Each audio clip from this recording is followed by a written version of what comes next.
Hello everyone, I'm Coyote. This Huehucoyotl Latrans as a girl VTuber. And I forgot to turn on my the chat, give me a second. Okay, pop out chat, there we go. Close all that. Yeah, I'll start the game in just a second. Last time we cleared the game, we used a couple of hints though, sadly. Because I got super confused about two people. Uh, Alright, let's just find out what happens in the epilogue. Let's make it. Yeah, we already did it. Let's use a second save slot for it, why not?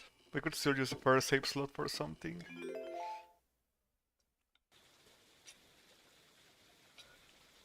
There's still some cleanup. Oh god, the game. Who are you? Hi, Wait, I'm Drew Clark. Clark? Probably not who you expected to be knocking, but life's funny sometimes. You look just like in the last picture of you. You've done well staying anonymous. It took us a while to track you down. So why do you want to track me down? A lot has happened in the last year. Far too much of it public. But there's stuff going on behind the scenes too. I never wanted to be president. You're President stress. Clark? God damn. With my mother's deteriorating Sorry. Okay, your writer was see your Rafferty, right? I forget if her brother was Eleanor. But sorry to hear that about your mother, but goddamn, your president, nice man. I'm sorry, I'm rambling. I'm not here for sympathy. I'm here because part of the fallout of Sam's book is that everyone's coming out of the woodwork. Now In that a it's bad way? public knowledge, the Clanson Trust covers any Roottrees despite their history with us. A lot of potential cousins have surfaced. But it became You a may have bigger seen that man on the cover of News Time. It was a disaster for us. news time. Okay, that's And then a lead. Miracle went and made it all about himself. The Third, long and short of it is a lot of first or potential second? cousins just showed up. Sam's helping some of them, but she's not really going about it the right way. And she's not taking calls from anyone in the family. Oh, I thought she only hated the I let it person. slip through a mutual friend that I found you, and I was stopping in. It's manipulative, but I'm hoping she'll reach out to you. You can let her know I'm on her side. In the meantime, if you're willing, I can share our files with you. Pass them along to Sam if she reaches out. I'm genuinely hoping she'll realize I'm an ally. So you just want to make sure everyone's Feel free to alright. do your own research. I've been told you enjoy things like this. To each their own. Well, possible infidelity 3. No, what the fuck do you mean? 1921. No. Oh my god. Is there a fourth one? And an update. Yeah, I don't remember. Jones. Yeah, Stephanie Jones. Damn. Previously, also had one beats at your initial time to family tree. Say during your first, okay. Yeah, we remember that. Butler County, Pennsylvania, where the guy was initially located. Yeah, yeah, Elias, yeah, the first Elias. Carl, the father of Reina.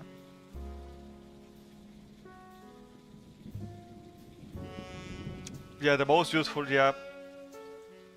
And it will also help us piece together the missing member.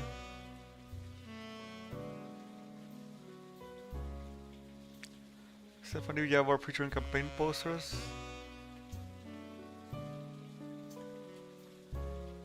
Found by falling off the rabbit hole through a conspiracy site. Yep, I remember that part. Yeah, I know, November Studios or whatever.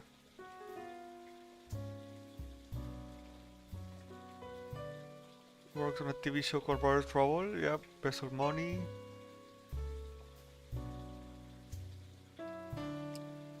Sam and her father. Okay, yeah, yeah. Remember that? The steamy whatever game.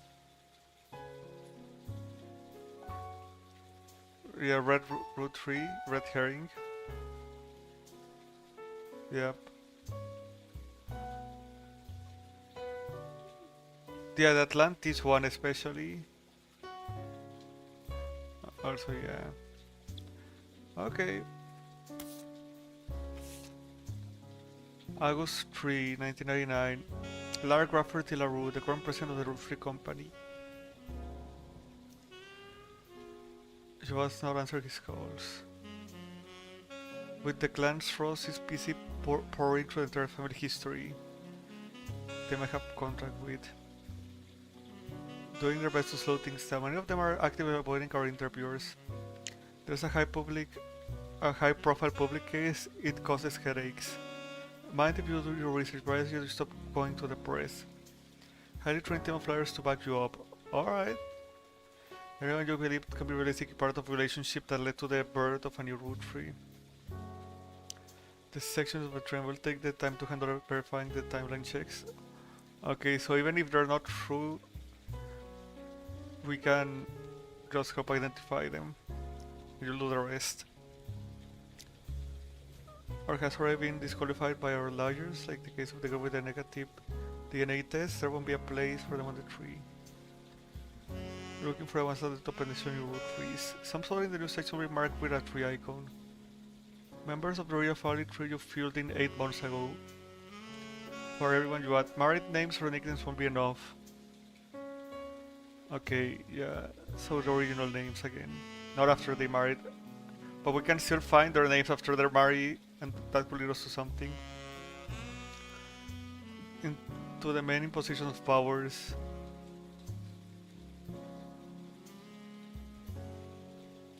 Okay, so focus on the men for now. I'm expecting that to be like at least 2 of them were men. God damn it. Perfect photo. You've seen my family tree, so I pretend. Some of us learn how to build our family name and fortune to our benefit. Consequences be damned. And for those who I've betrayed. All I can do is be honest with myself and you. Refuse to make any more mistakes. I mean, you weren't... How do I say this, Clark? From what I remember, at least you weren't unloyal. You actually split up before moving on to your next relationships.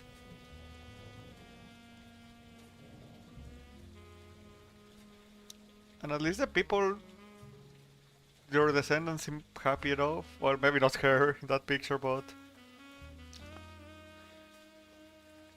I think it's going steady right now, Clark. Alright, before we read there's something I wanna research. Yeah, I know. There you go.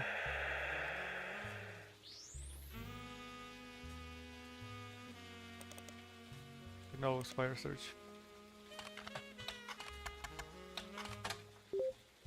There we go. News Time is a major news periodical that releases a new issue every week. The rapper 5P famously appeared on the cover, claiming to be a Roottrees. 1 week later, Miracle Roottrees did the same, denying that he was.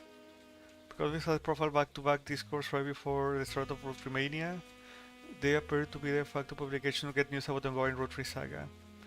The reported second subscriber numbers during this record, lasted until the end of Roottrees Mania, where the board generally stopped paying much attention. They went back to reporting motivational news.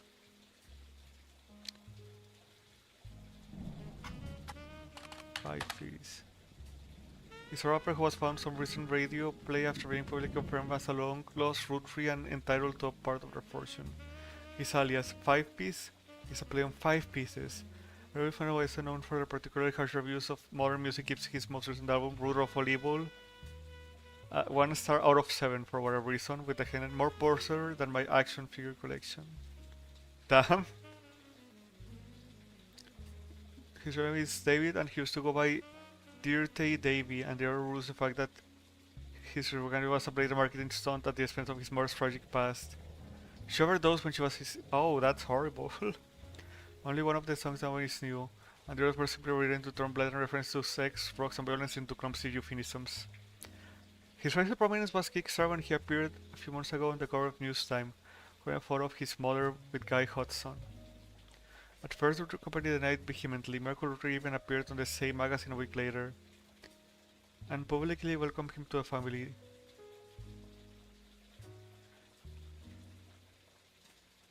Okay, let's look at this phrase. His 5-piece debut album. According to various sources, the album is mostly material that 5-piece recorded for his big stage before he became notable. Recorded with lyrical difference and professional production. All Your Problem was the first and only single released. Dropping the single, 5-piece announced he'd retained the infamously celebrity lawyer Stevie Whitelock to sue his family. To date, it doesn't seem like he's followed through.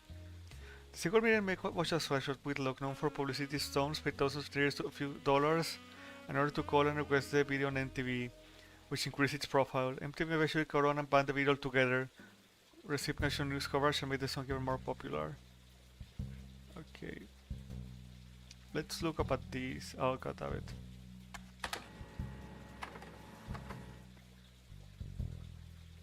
The track is the only new song of the album. The subject matter of the song is the hypocrisy of those that claim money is evil. He points out that only people who claim money is evil are those that have it. Those that can afford to not be greedy in the song. 5-piece truthfully talks about taking the Roottrees whales due to it being his birthright and giving it to those who need it the most. Suspicious looking website and download it for your records. And the other thing I wanna investigate, Stevie Whitlock. Lawyer with a history of illicit stunts and grandstanding. She's managed to rack up quite a few legal victories for silly celebrities and athletes. Famous in the mid-80s after successfully suing a multinational sandwich company whose 12-inch subs were actually an average of 11.5 inches long. It's bigger than since the company sold 1 million sandwiches per year. That was enough missing sandwich to make a sub long enough to span from New York to Los Angeles. The jury awarded her a paltry $5,000, but the news coverage of her crusade turned out to be priceless. Alright, so more information is always good. Fine, let's listen to it.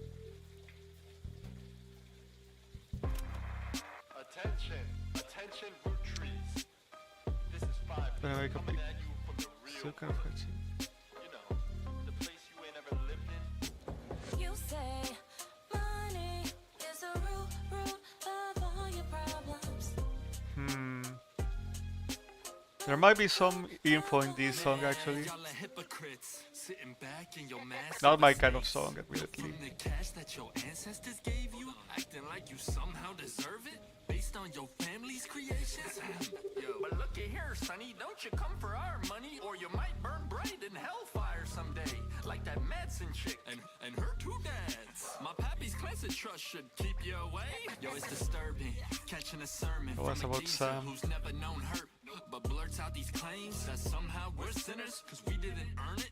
When all of your worth it came free with your name, you expect me to treat your lectures on greed as some expert creed from he without blame. How about instead, I turn my other cheeks and spread them. When you give me a kiss, you'll know just where to aim.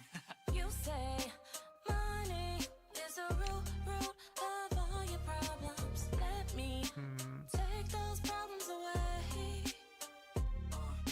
Whoever calls dollars the What- root what- of all what the evil, fuck those? just trying to make small pursuits of real people. You silver spoon feeds you the world's purest treacle, while real world folks burn their spoons for the needle. So once more with passion, tell this poor tragic orphan how your mansions and Porsches are actually horrible. How I'm better off penniless, grasping for morsels. How wanting my share, That's actually extortion with your candy ass name, synonymous with sweets. Oh, you wanna call me classless? I'm gangster from Portland, but I play that game. I came up on the streets, the only streets you reppin' are Park Place and Boardwalk. Hypocrisy, monopoly is toppling. When I knock, have G's. top off my pockets, please.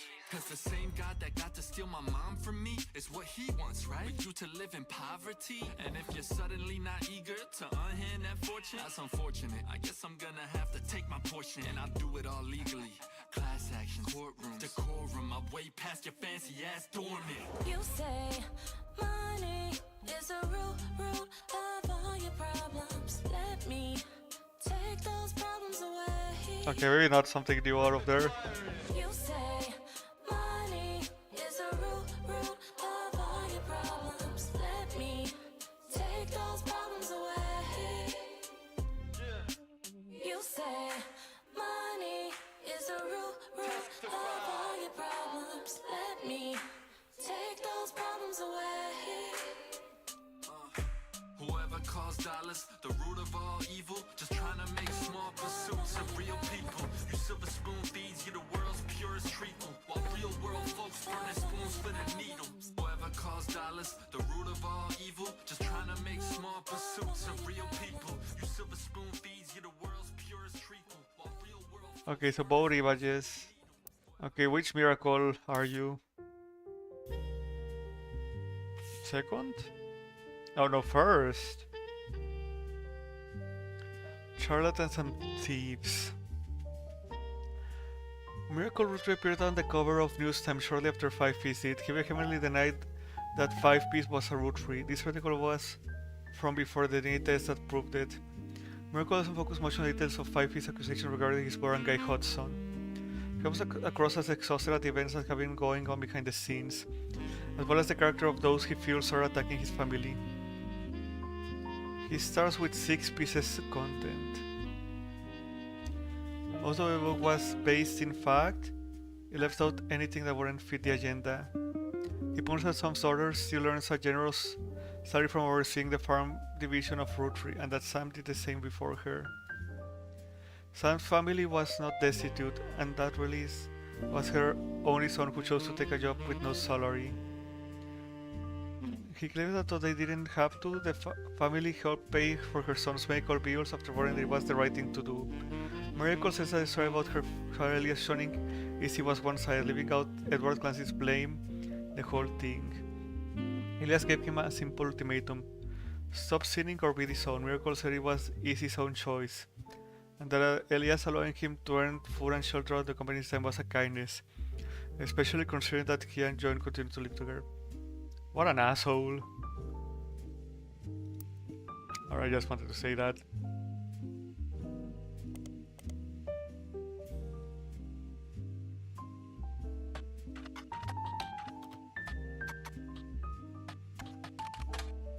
Wait, what? Isn't it Samantha Roottrees?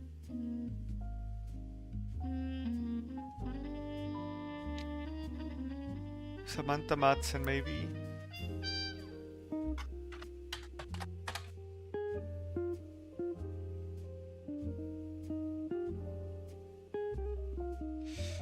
Maybe if I search it inspires church.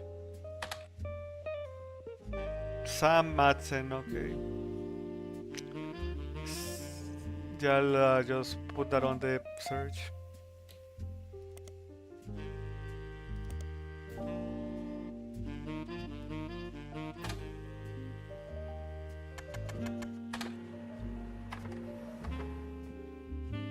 Sam Madsen's book was released earlier this year and details the truth about Elias Roottrees as well as Sam's father Edward Clancy Roottrees and John Miller.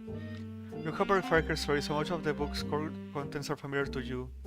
That since Sam had some sections to our family secrets and rumors, much of it didn't matter to the primary purpose of the book, and some of it is new that you may be important to your new search.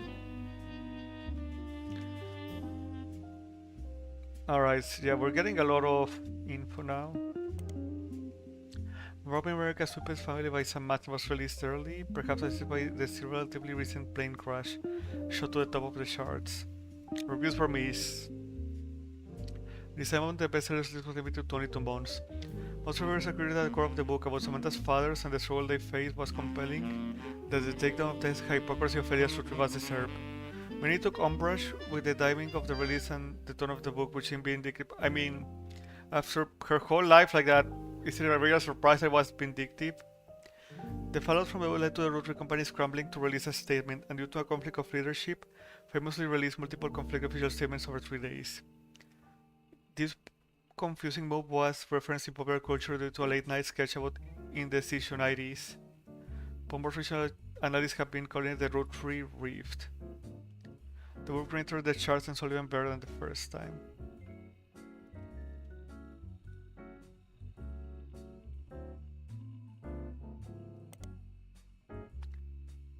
A comic book by Sam Madsen.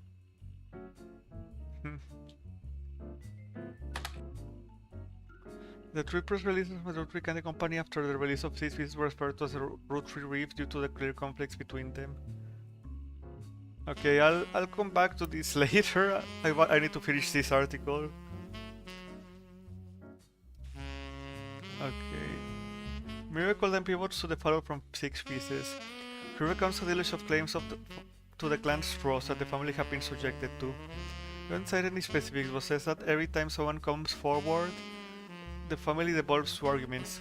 They've had to hire an outside legal team to help, but so far every case has been demonstrably laughably false. All they do is tarnish his family's reputation. He focuses on 5-piece, who appeared on Newstime before him. He calls him a grifter and a delinquent and says he's using their name and products to sell fuel to the masses. Of all the accusations, he says this is the most dangerous because it exposes the world to hatred. He cites 5-piece lyrics as violent, sexist, and ungodly, and prays the boy will repent, retract his lies, and find religion. Lastly, he turns to the future. Miracle says that those that wish to hear the true story can join him on his farewell tour this upcoming fall. Oh no, you seem like the grifter here, Miracle. The Miracles Roottrees are planning on touring the country churches one last time, and that now at age 71, Miracle is the oldest living Roottries. But he plans to continue preaching at his own church in Butler County after the tour. This is your last chance to hear the truth from the man with the most complete recollection of one of America's most horrible families in your own hometown. The article mentions that Miracle's son, Miracle Jr., did not wish to comment, and has a statement from Clark Rafferty LaRoe to the Roottrees law firm. Miracle does this before his entire family. We're working carefully on a plan to definitely disprove any claims of infidelity in our family's past. The article also does not refute Miracle's claim that he is the oldest living Roottries, despite Sam Madsen being born the year before him. It wasn't clear if Miracle made the claim out of ignorance or spite. I'd probably spite if I had to guess.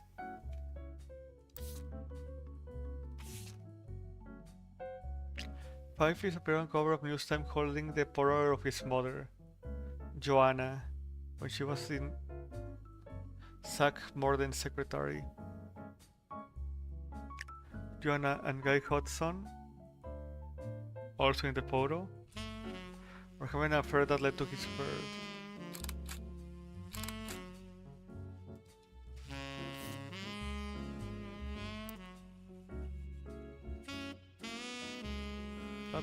I want to search Guy Hudson. The Guy Hudson should be around this, yeah. I mean, I imagine this must be the latest one, the third incident.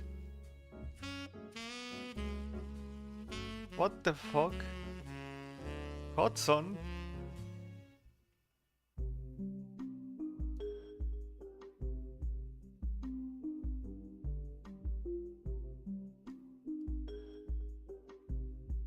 Oh my god.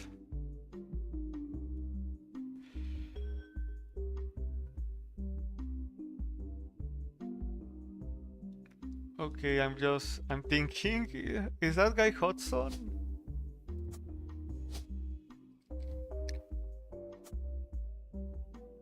(1975 to 1982). I mean, it fits the time he was alive.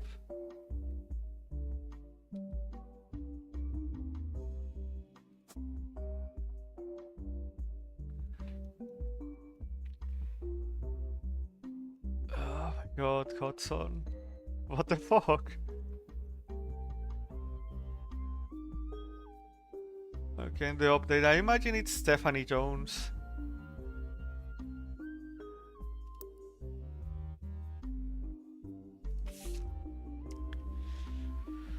Five-Piece, aka Felix Fellows, appeared on the cover of Newstime holding a photo of his mother and Guy Hudson.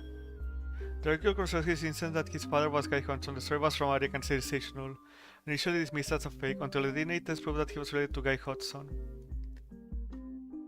Says that his mother Joanna was sacked more than secretary when he retired, and then Guy Hudson secretary for only 1 or 2 weeks after that before she quit. The first few weeks that he was president. His parents divorced. Okay, this could help with the timeline. Hudson secretary for 1 of the 2 weeks after.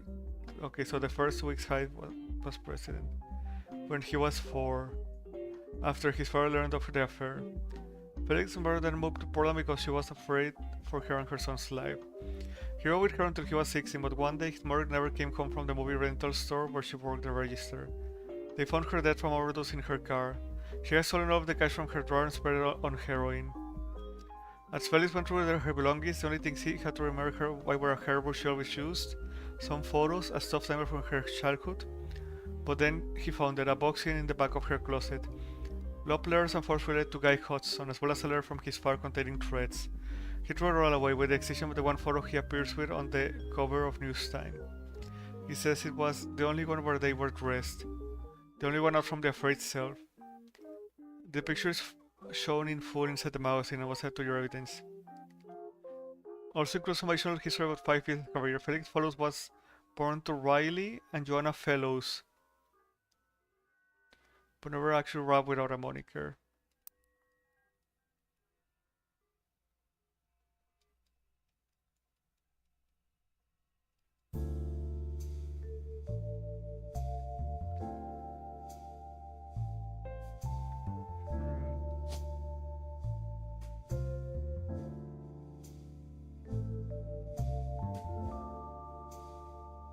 God damn it.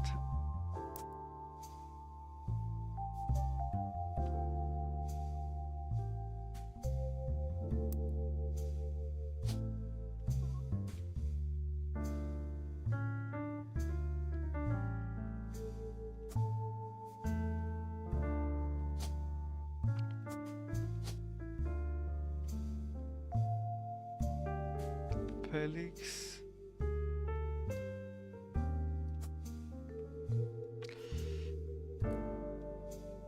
That's what I think right now, at least.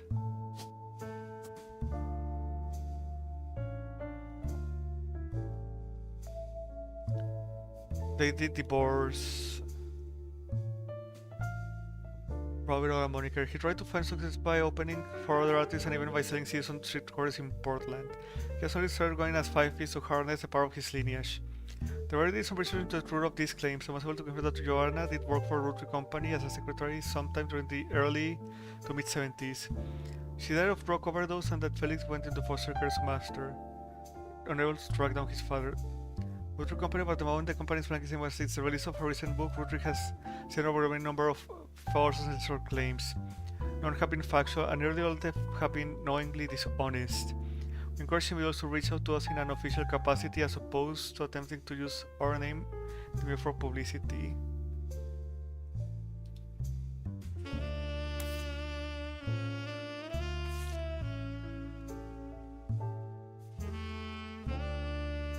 Okay, can we find out any more about Joanna?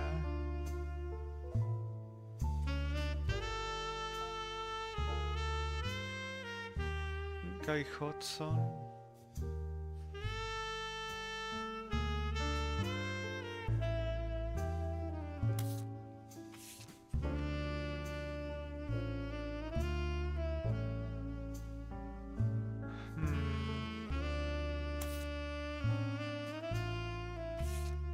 And oh, I thought it was gonna be a lot longer.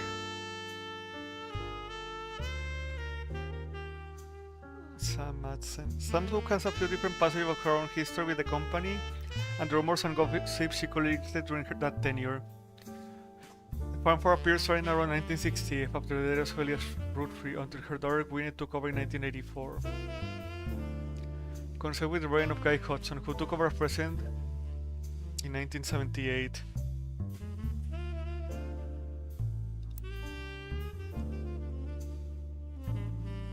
Okay, 1978. Okay, yeah, this will line up with Guy Hudson then. What about this other one? Okay, 1949.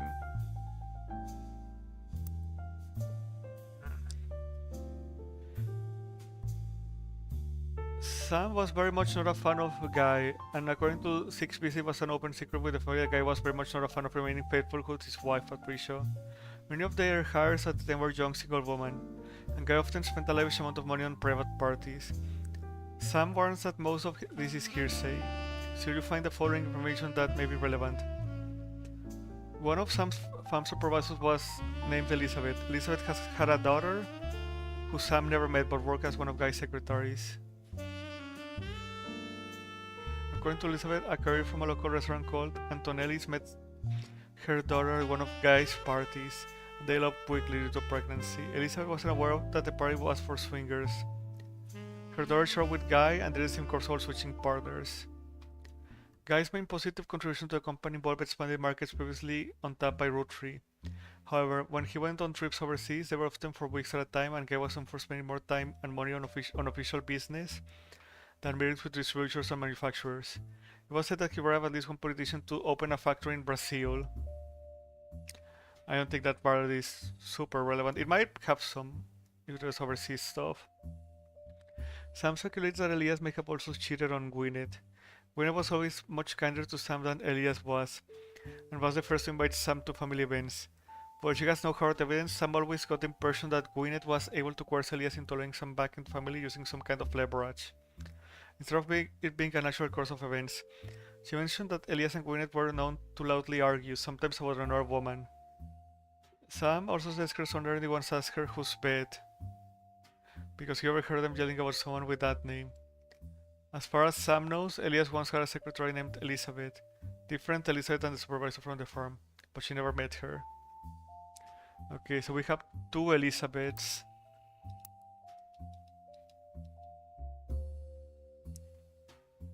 If we trace it back, this could be Elias. Wait, no, got it.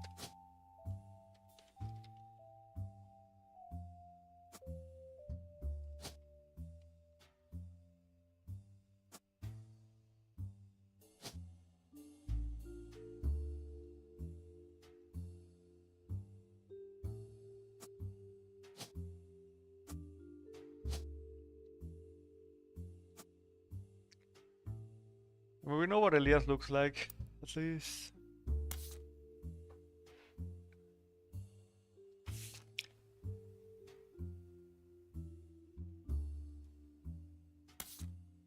Oh wait, I think we can find some of his name. Okay, but first let's read this. God, there's so many things to look at right now compared to before. At the first, this was fairly sinister. There was no president of the Roottrees company, but the entire family was made aware of the release of the book, and they would be meeting as soon as possible. Today verified the legitimacy of the claims it raised and decided steps. Second release was emailed to business newspaper 3 hours later, and announced that after a vote, Ron Roottrees would be taken over temporarily as an interim president. Also went on to state that Ron was aware of the book, had verified the claims within, and would look into compensate Miss Madsen and her family immediately. It also said that the company lawyers would be taking immediate steps with the family to revisit the clan's trust terms to make sure nothing like this could happen again. It was quickly clear to business reporters and analysts that between the two press releases would not have been logistically sufficient to guard a majority of the family, even using conference calls. This was reported on many news channels, and a third, much shorter press conference came the next day. It claimed that a draft of the announcement was made prematurely and that Clark Rafferty LaRue and Ron Roottrees would be taken over as company's first joint presidents. It also said that any compensation plan would be based on a stringent verification process. Okay, let's look at Ron again.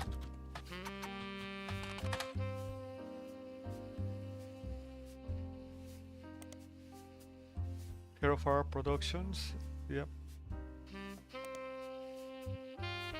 As president of the Roottrees Rift, but the next press release immediately reversed the announcement and instead stated that Ron and Clark would take over.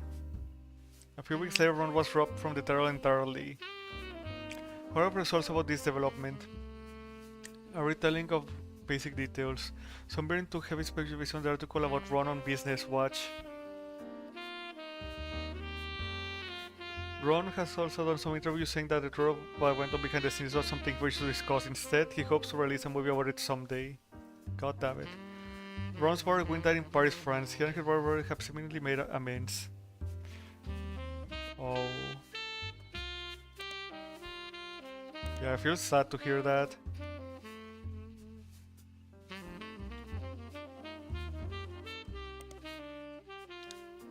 The Roottrees briefed about what really happened with Roottrees. The article mentions that nobody from Roottrees that they reached out was willing to go on record.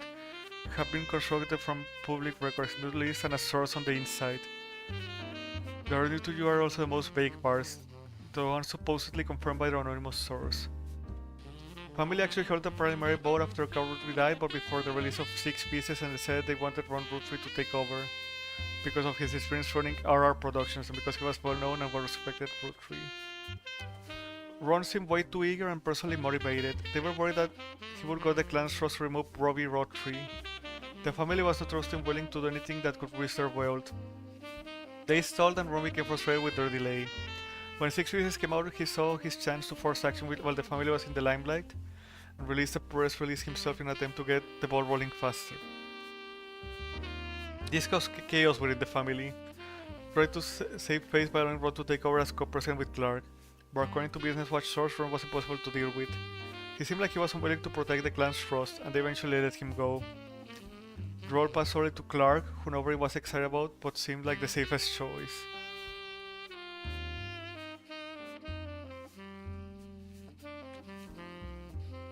Did you also find Clark Rafferty again?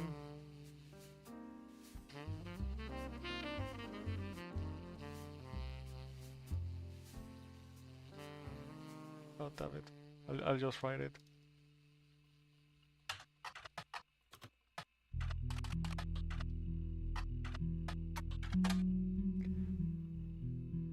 Clara's role as one as Ruby Spratt and her company Ruby Legal Enterprises were featured in Business Watch after the company took over as the keepers of the clan's trust. There's an article about this process interviews both Clark and Ruby.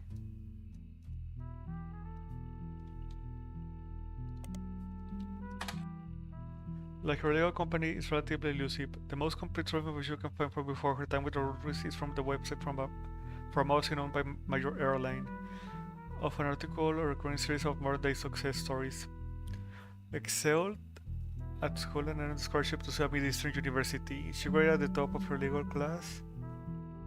Okay, so she's a lawyer. She was part of one was a legal consultant class for a class action lawsuit against a manufacturer steering wheel covers. Helped a local gas station chain in her hometown of Portland with the rollout of a promotion that allowed gas station customers the ability to bet on the price of gas. Her new from a double threat. Traditional lawyer and a PR manager. Okay, back to periodicals. Took over. There's an article about the process in previous both Clark and Ruby. It seems that Ruby actually approached the Roottrees sometime in late March after Roottrees Rift, but well before Roottrees Mania. An accomplishment but relatively low-profile lawyer, she offered to work for very little money so long as she could be a public face to build her reputation. The family quickly jumped on this chance, as many family members who often attempt to spend as little as possible to keep their shares of the clan's trust as high as possible. After looking over the clan's trust more carefully than anyone had in years, Ruby came to the conclusion that clan's Roottrees implementation was not legally sound, and that there would be constant legal challenges without some modifications. The family decided to put her in charge of the trust, both legally and as a public face to prevent further issues. Ruby Legal Enterprise has been described as a mix between law firm. Yep. Her first move, a sort of a trial run before she was even hired permanently, was to help them draft a public statement accepting Sam into the family and declaring that they begin to address the clan's trust. This went quite well and they officially hired her in early April. Ruby Legal is now in charge of many financial aspects of the company, including verifying any claims to the trust and organizing the various charitable causes such as scholarships that have been set up in the name of the deceased.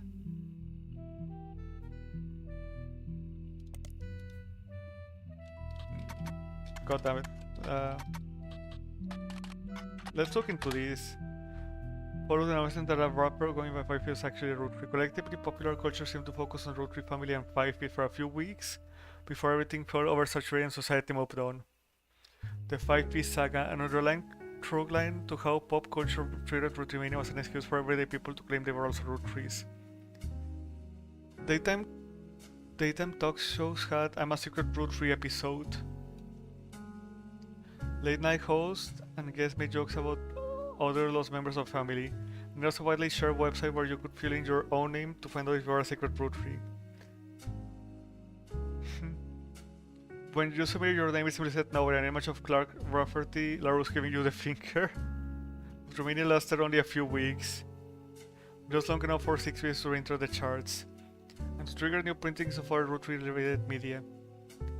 VHS releases of Windsor movies as well as countless unauthorized biographies. Aimed to attempt to capitalize on the Roottrie sisters Carl and Brenda.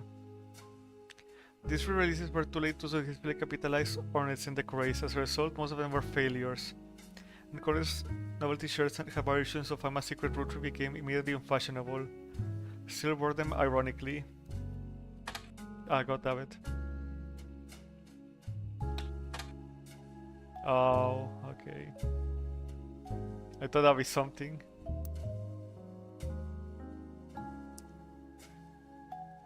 Okay, there's something I wanna look for here. No, it was the one before, wasn't it? No, it has to be that one.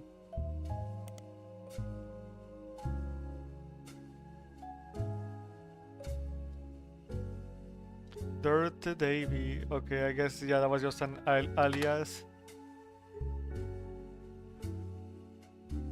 Was 5 his first stagement. One is apparently called Dirty Devil and another is Dirt Poor.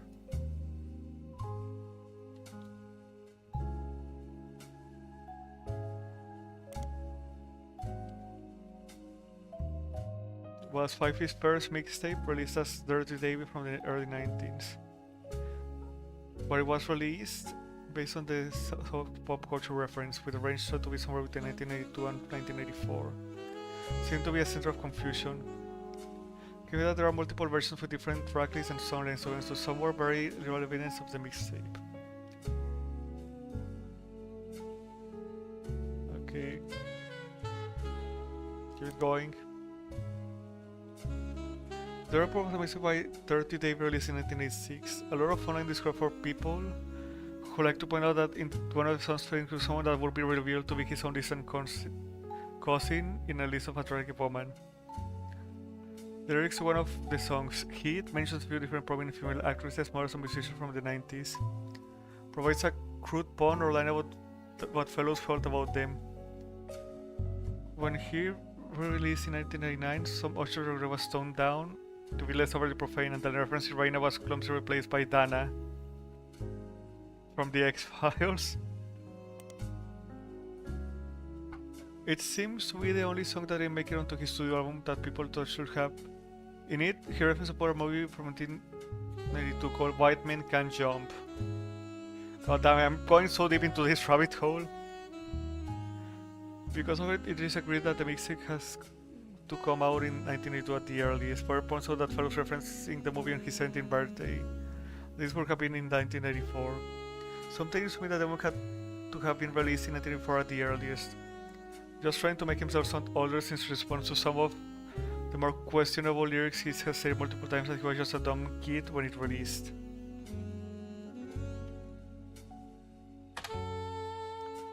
Is the song? God damn it.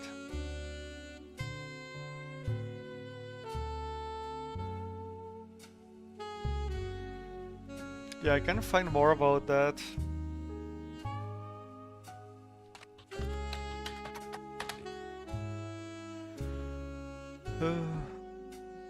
Late 70s and early 80s. Rosa points against. A few people that existed adjacent to a company in the 70s have come forward with stories about debauchery and swinger parties. Guy would throw large holiday parties whenever he had an excuse, and they often got very out of hand. Some people to speculate that the night he died in a car crash he was drunk or impaired in some way, but the Oregon police have released multiple statements and ample evidence that proves the severity was not foul play. No party had taken place.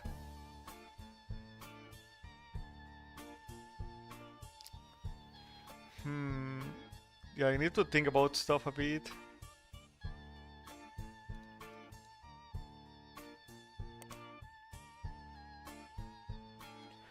Stevie Whitlock. Yeah, I thought I could find something about his mom through that, but no.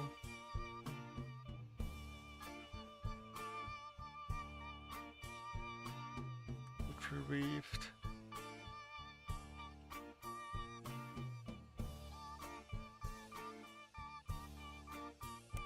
I got David.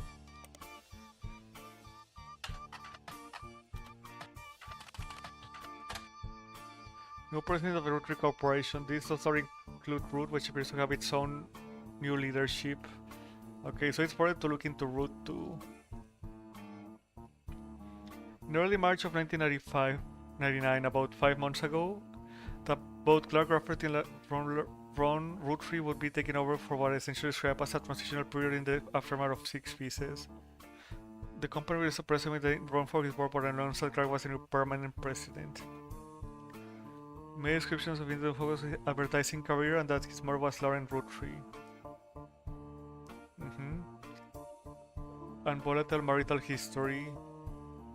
Since taking over, Clark has tried to remain out of the spotlight, but did have one notable foray into the public eye. When his first move was a step in favor of accepting Sam and her family into the trust. Sarah passed an announcement that the clan's trust would no longer be handled by anyone in the family since due to their financial motivation, none of them could ever be impartial. Small member section to assist members of the family. The most recent catalog has an entirely black cover with no text on it. Brenda's White second in command. Information about Roottrees' sister fashion scholarship. To 200 privileged high school girls each year who wish to pursue a career in fashion. To show off the signs of professional models on the real runway. Directly from shares that would have been contributed to the inheritance of the Roottrees sisters. Okay, it's managed by Ruby Legal Enterprises.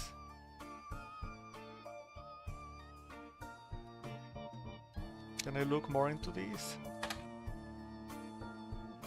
Okay, I guess not.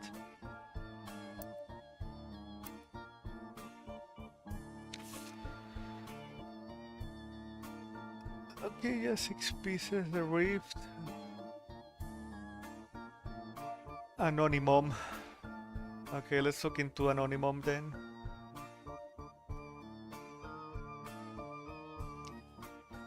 Yeah, but first let's read this part. About Elias Roottrees was raised in February. Car had not yet been replaced.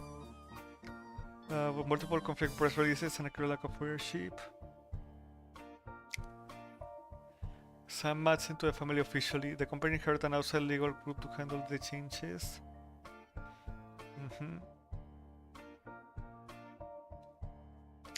5 is not a notable person on the updated tree. Mary called Roottrees publicly and vehemently denied the 5 piece was a Roottrees. In a moment that caught what seemed like the entire world by storm, the description took him as a Roottrees. Okay. Jane Doe Roottrees, an anonymous woman who the press began to refer to as Anonymum, appeared in interviews with her face and voice disguised. She claimed an affair with a Roottrees led to the birth of her daughter, aka Jane Doe Roottrees. This would make her daughter yet another secret Roottrees and therefore entitled to a share of the clan's trust. To be the last chapter in the Roottrees saga. As more and more of an Anonymous story came out, people began to notice how much it echoed 5 piece nearly every significant way. The corporate community began to turn, confirming the board's suspicion. The DNA test proved that her daughter was not a Roottrees.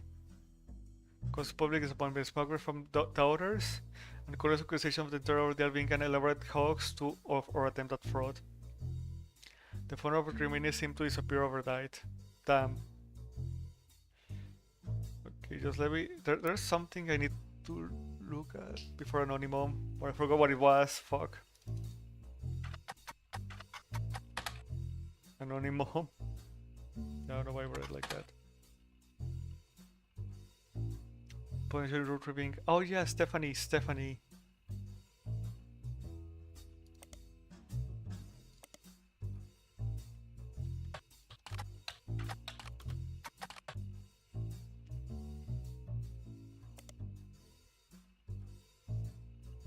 Won her election.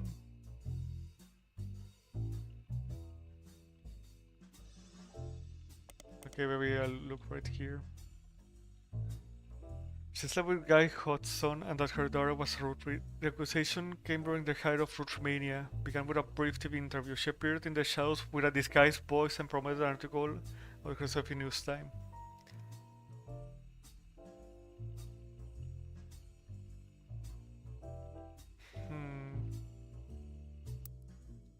I got David.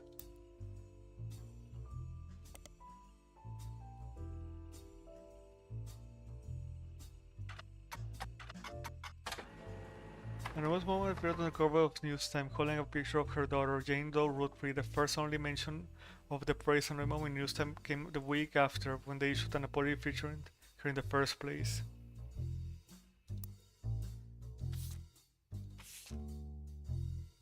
Here we go again.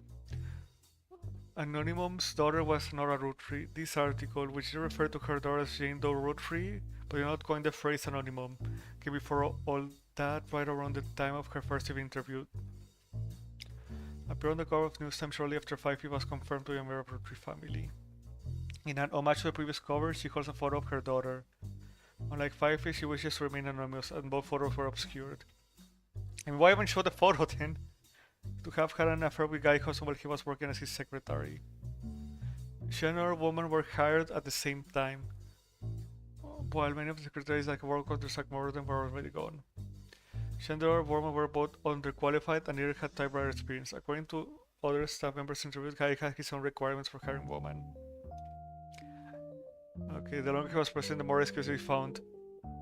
Almost one posits that these parties mostly seem to be an excuse to have after parties at Guy's home. Alcohol and other substances. One of these after parties, she confronted Guy when she found out she was pregnant. Guy didn't seem phased and they came to an arrangement.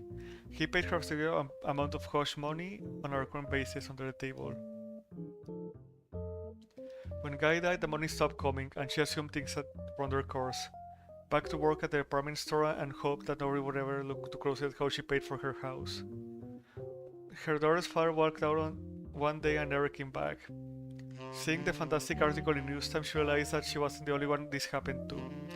She never worked at Roottrie Company at the same time as 5P's mother, Joanna. Their stories seem eerily similar. Almost once time at Roottrie, and all the payments were allegedly made in cash. The reporters were able to reach out to the other woman hired at the same time, who also remained anonymous. Confirming the scenes of the infamous after Paris 5P's case was strengthened and the news story was subsequently published. July 7, 1999. God damn it. I can look at Jane Roottrie later.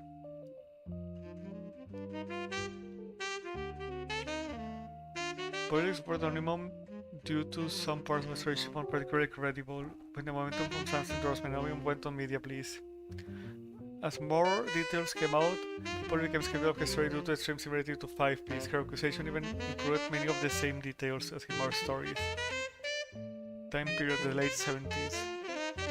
Fumbling the 5P story so publicly, Roottries were more prepared to handle all kinds of trust-related issues. DNA proves that a moving story could not be related to the Roottries.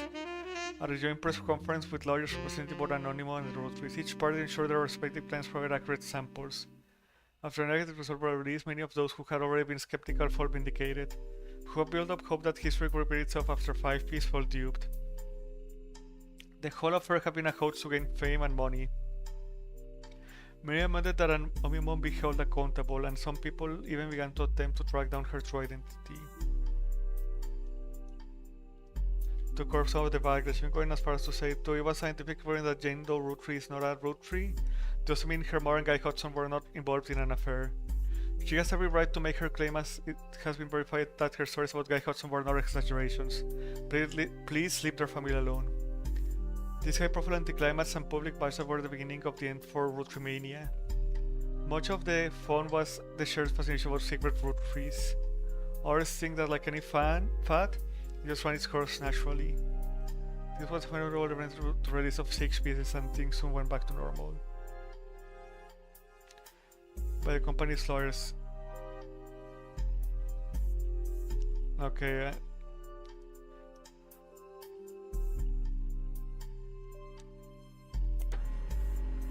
Stephanie Jones campaign web, the two section. The first is baby photo. A picture of the little family together in the hospital. According to the site, her daughter was named after her grandmother, which ended up being very fitting considering she was born the night before Christmas.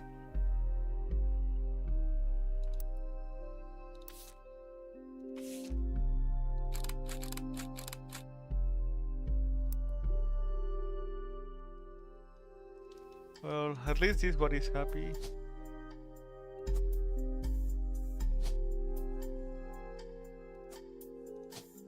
Brian.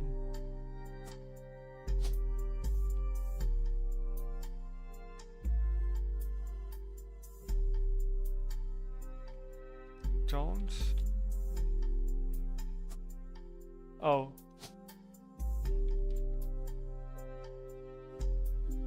Stephanie Landon, of course.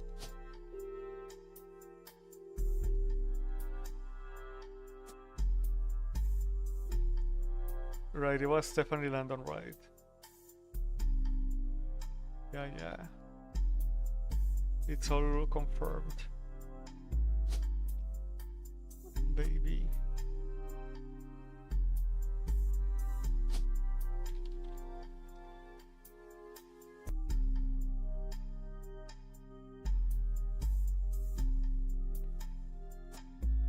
Oh, Caroline.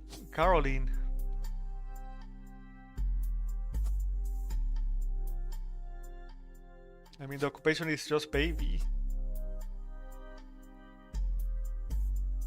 Yeah, because the grandmother,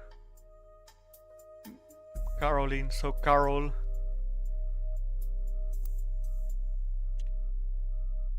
The birth of the reborn daughter, a droll little Santa cat, giving her serious thumbs up move from her campaign literature. God damn it. Oh god. No. Oof. After grandmother who ended up being very fitting, so she was born right before Christmas. What's next? Some small accomplishment that finishes with the recent rise in popularity and controversy surrounding my extended family. Stay tuned. Okay, secret.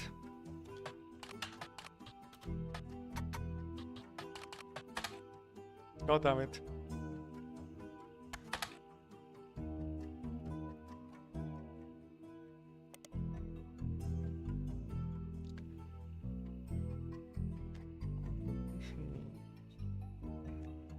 We probably have some new info on Sam Madsen. Mix. Okay, no, we did read this, I think.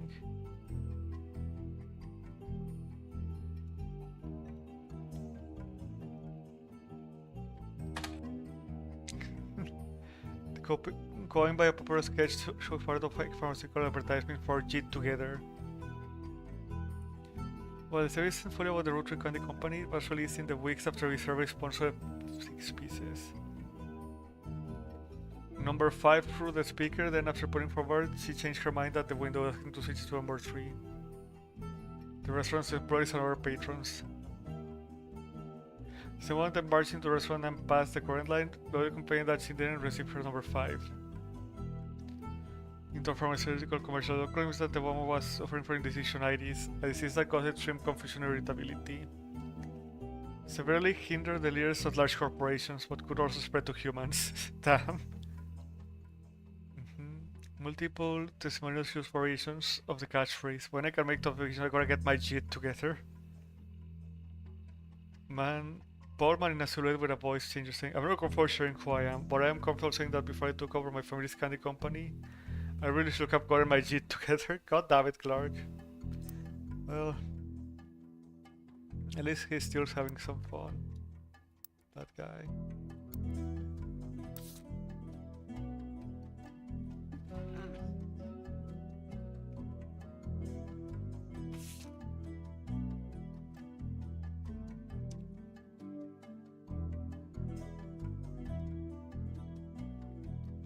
Maybe this will give me something. But no, I'm not looking at the game.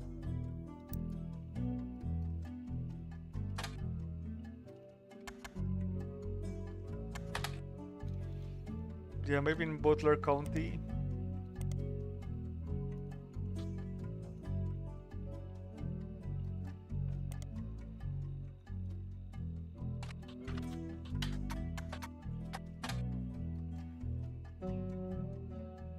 Okay, never mind.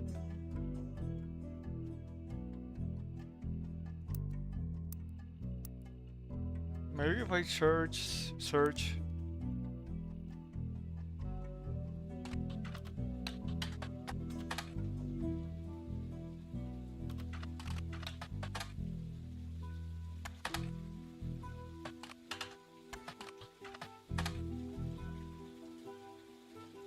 Okay, what protocols we have right now?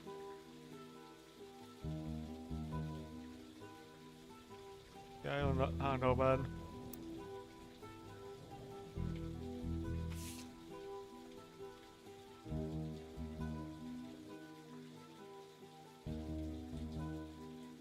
Okay, one of some sort of race of named Elizabeth.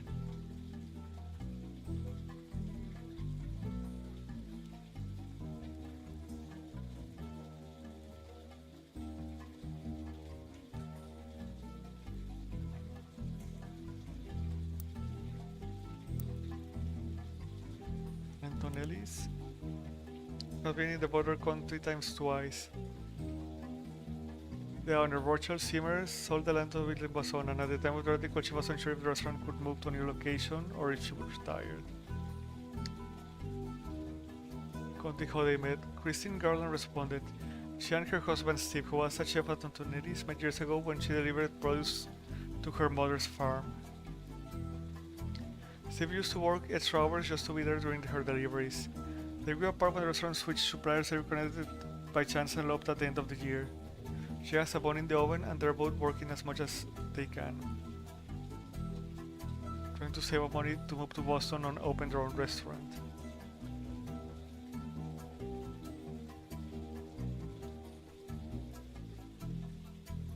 Okay, give me a second, I'm thinking.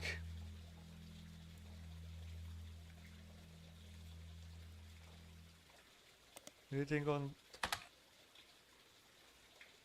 common name of an Italian restaurants? Yeah, okay.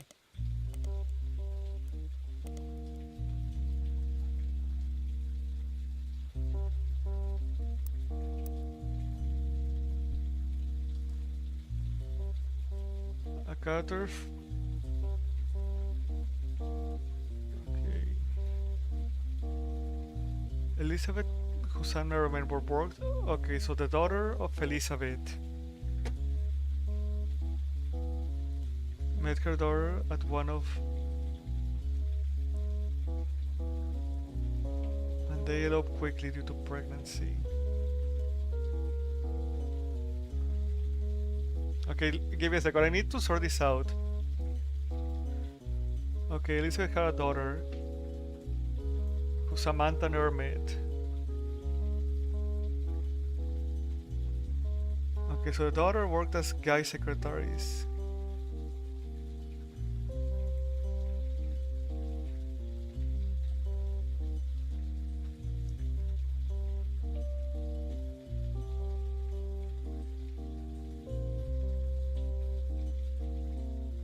Okay, so the caterer met Elizabeth's daughter at one of Guy's parties, and she eloped with Guy.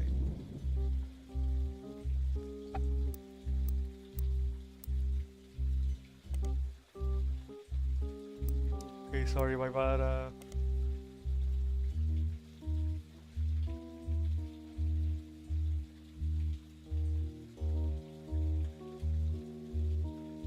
Her mother's farm. Okay, so I think that's Christine Garland.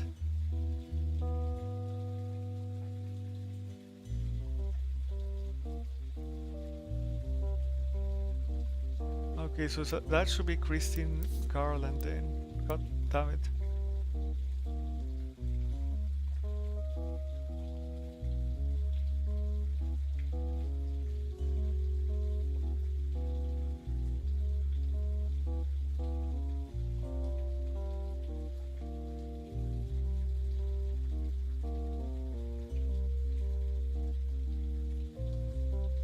You know, wait, that was the first one because he's the notable. Fuck.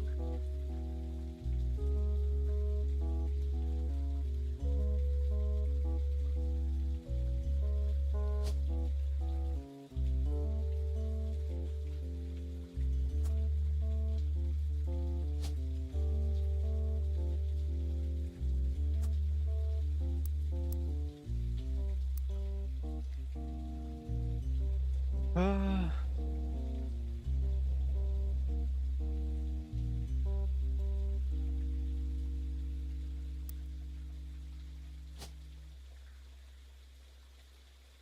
Okay, now it's obviously Antonelli. Fuck.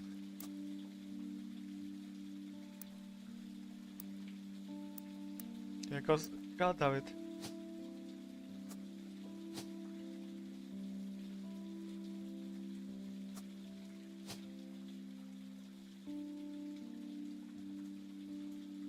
No.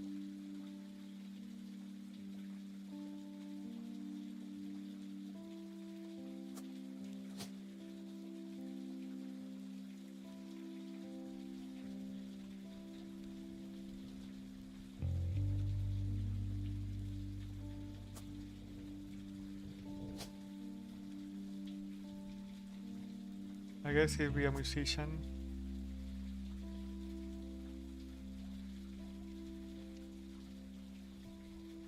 Being the only notable one.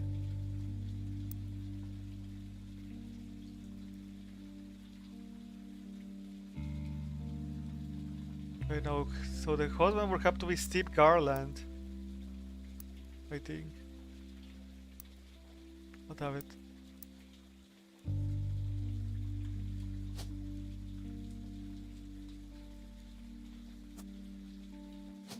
And her last name would not be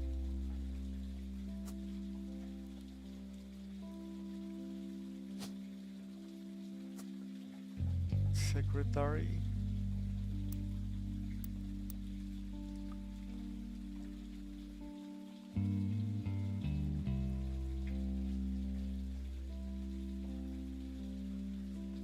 People working as much as they can.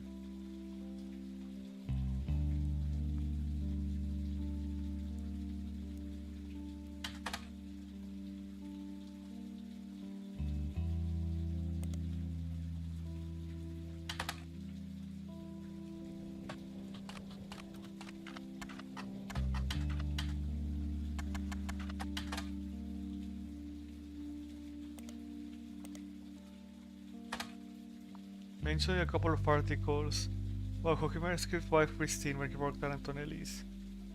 A few months later, September 1978, a listing for his weekend cooking classes commenced for the groovy that he's been giving some from his home kitchen for the last month.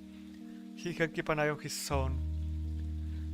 Local orders sued by former Butler Country resident.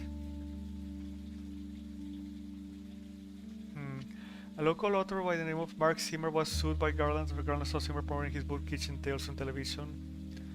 His recipe book was partially plagiarized from recipes that Steve Garland would give to his students during his cooking lessons before he moved. Are hard to copyright. Garland accompanied the recipe with a short fiction about how he learned it. They usually doubled as a way to remember certain ingredients. Garland's bean salad, for example, involved making a tray with a gnome for some magic beans. One word for word in Zimmer's cookbook, in additional to stories in the same format.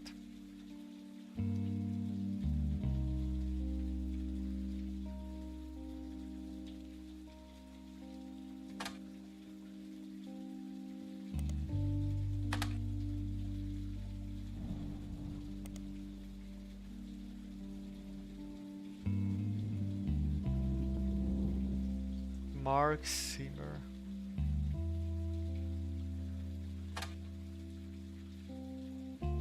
And the both were local business owners. Bookmarks.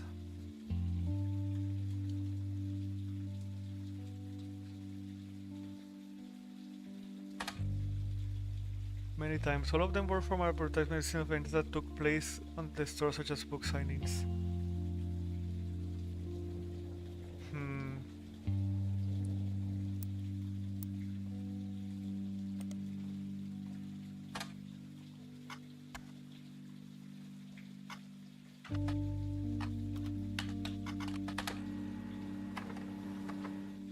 Kitchen tells the story by Mark Zimmer that had some success after it was featured in a morning talk show. The book, released before the internet was widespread, so mentions are rare. The publishers weren't prepared for the demand and that there was no second printing, so it's unusual to find a copy in the wild, which focused on cooking with natural ingredients. It mentions that one of Kitchen's tales recipes used salt water.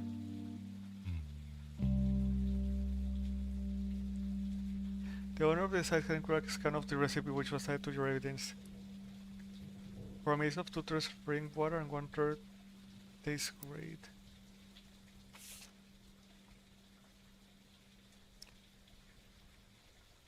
But seems to disappear from online marketplace. We found that's kind of one story on the website. I want to say how to make plated loaf. Flora and Jade's flirted. They grew their friendship, compare recipes, and combine knowledge. She loved his salt and pepper beard. He adored her rosemary cheeks.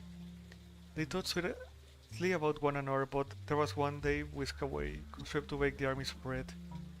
By the all of the land, Flora's tears began to salt her bread. Flour, yeast, sugar, olive oil, and rosemary combined the salt and water together.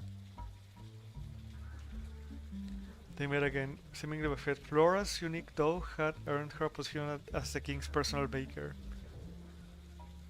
He baked for the kingdom's 45 diplomats.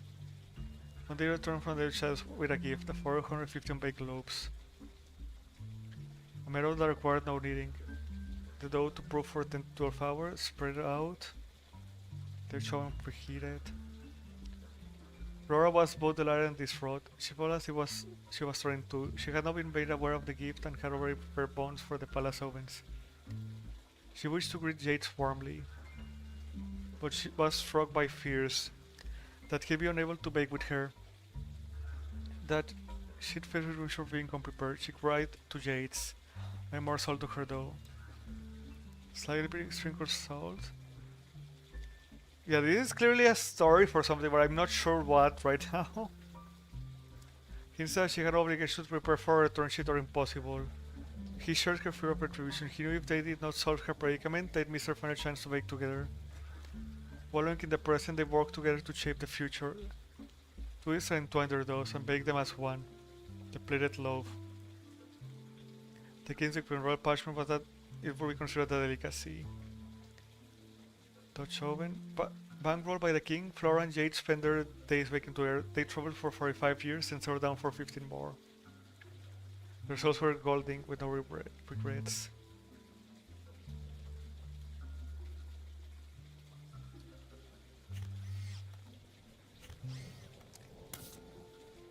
I mean, there's clearly something there.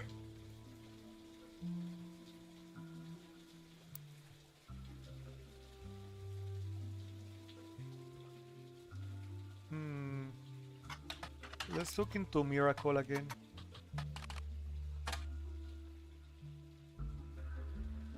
He's going on a new tour in the United States, yep.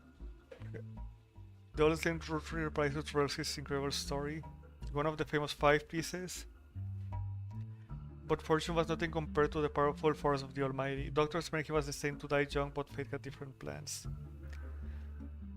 However, he is now in his 70s, and his age is beginning to make life on the road more difficult. Miracle reminisces about his famous history. He discusses his family's saints and sinners, providing a unique perspective on one of the most powerful families in the United States today.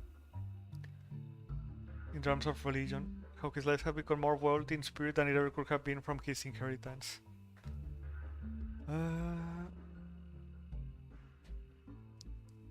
About Miracle's news appearances. Because he made a fool of himself, I guess.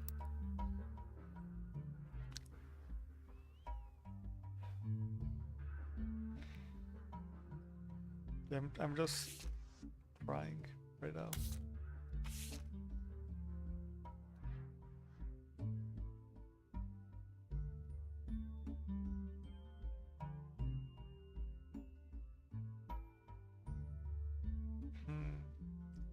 Elizabeth.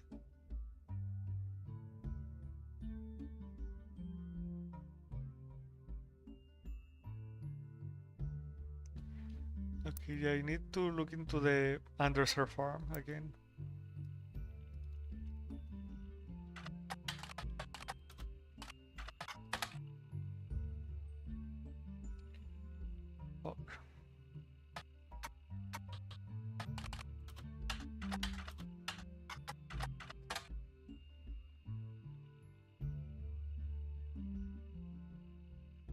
The president of your candy offerings. President. Small bar sections Carl, Brenda. Mark Sanchez.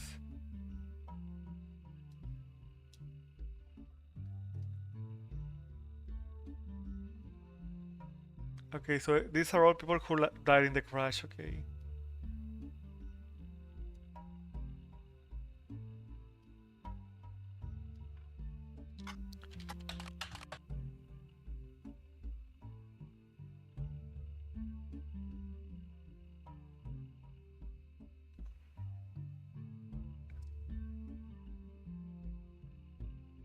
Oh my god, I need to find something about the freaking place, the underserved farm.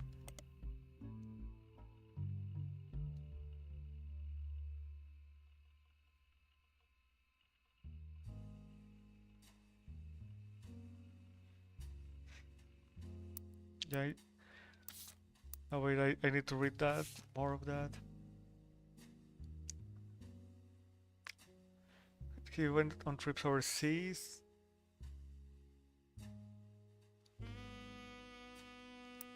Maybe Roottrees Factory Brazil.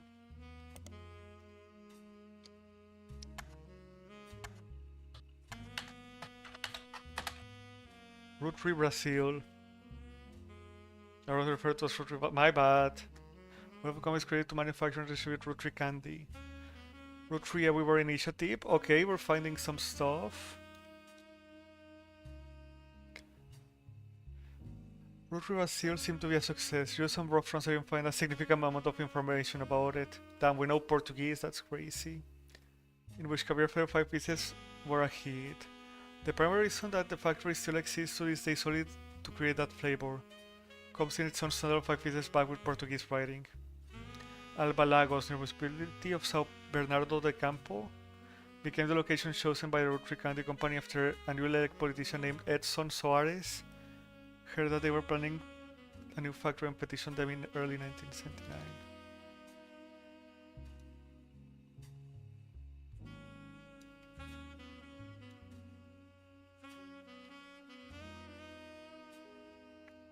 The factory was controversial, so did not want it there. Visited Brazil around Christmas and managed to break ground on the project. Since then, however, it has been operating relatively smoothly. Except for two incidents. The first was Incendio do Bordo. The second was an unsuccessful strike in 1995 that invoked all the factory workers being replaced. Damn. Okay, so the first one was a fire. The second one was a strike. To run according to the paperwork at the time by a small company called Nova Corporação de Doces Brasil. New Candy Corporation of Brazil. Yeah, oh yeah, New Brazil Candy Corporation. Well, it is where the Roottrees now run Roottrees Brazil entirely. Roottrees Everywhere was an expansion in the late 1970s. It coincided with some larger changes at the company. Mixed success. As far as you can tell, the different companies related to it were all formed in very different, sometimes half-assed ways. In this function itself, what you can glean the following. Roottrees candy has been distributed globally to certain markets approved by Elias as early as the 1940s. Places like Canada, Mexico, and select countries in Europe. Mostly the UK. Expansions to other major markets where they were accessed to be ready for the Roottrees. Okay, Australia, Brazil, China, and France has a new corporate form with local distributors and manufacturers.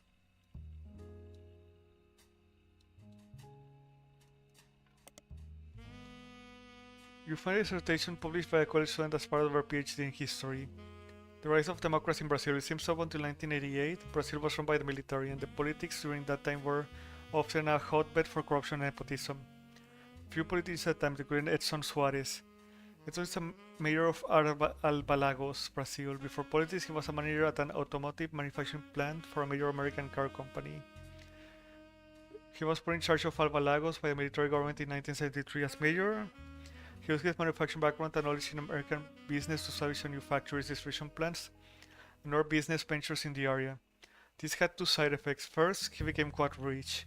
Second, many locals were forcibly relocated. This don't make him a popular mayor. In fact, the paper speculates was a move to counteract his unpopularity. His wife Sonia was discreetly put in charge of a television station called Telerede. He often used this connection to ensure supporters would appear on local television supporting his beliefs and emphasizing his political victories. He remained in office until 1988, when he was defeated in the first election after the military government was no longer in control. He quickly left the town behind. He likely fled to stay alive. One of the companies created by the manufacturing Roottrees candy river initiative in summer 1979. The manufacturer in Australia was staffed to run Roottrees candy after he impressed American leadership of the Roottrees candy company at the time. Shorted in 1992 after the death of Martin.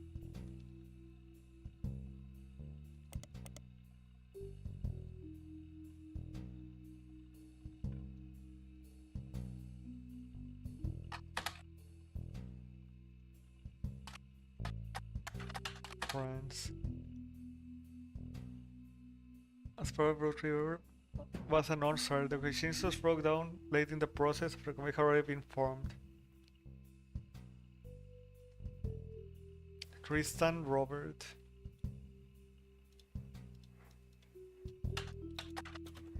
But first,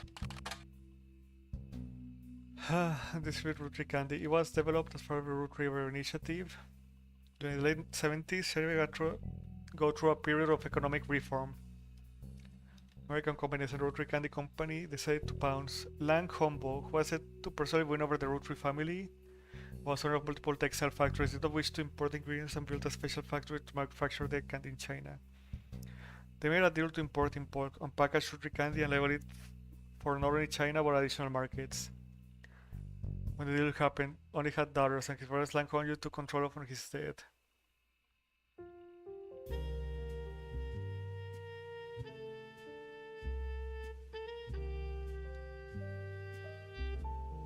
Yeah.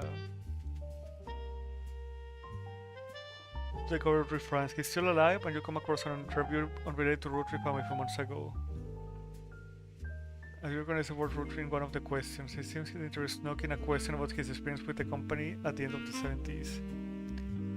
Section by section, he mentions Guys by first name, and the tale is quite ugly.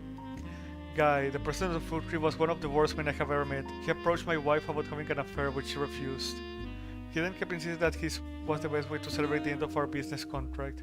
I don't think he expected her to say no, and I don't think he thought she would tell me what happened. I punched him in the face and refused to attend another meeting with this man. They lost a lot of money on this deal because not only was he a terrible person, but he was also a terrible businessman. When he died shortly after, it felt like the universe was working things out. I wasn't surprised to learn he had a secret child. He seemed to treat women like collectible pocket monsters.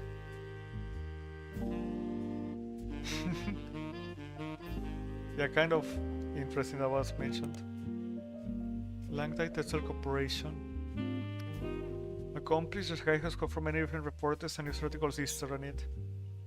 Nearly every language about Chinese business, yes, but those mentions are company focused and not people focused.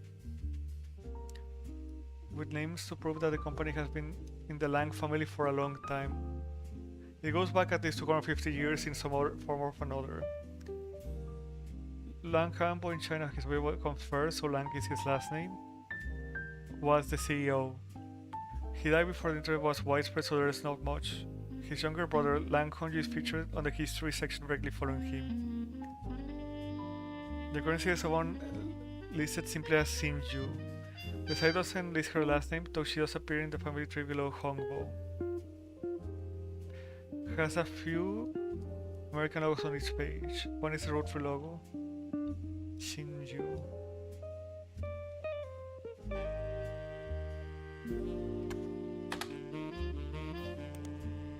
Not very close. God.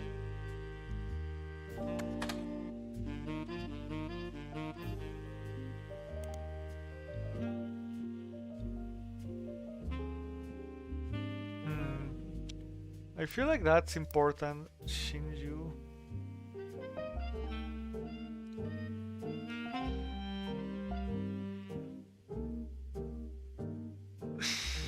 Some speculate that Elizabeth was also cheated. Elizabeth.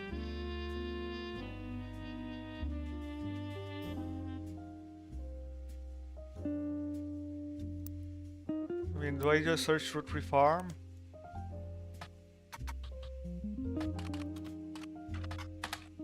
Yeah, of course not. I need a bit to think.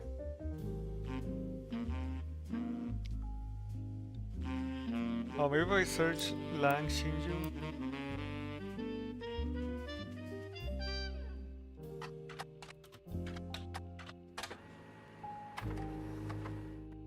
Okay.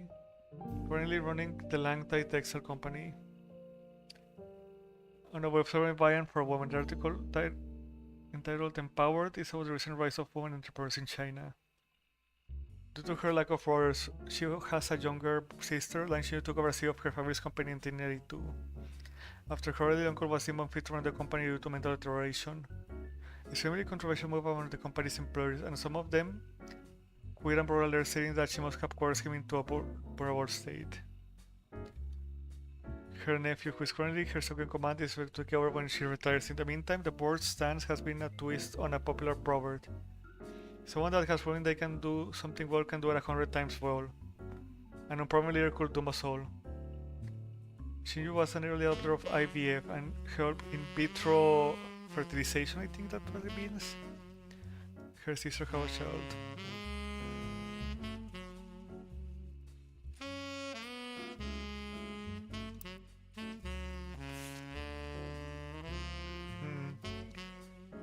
She runs a business with many textile factories.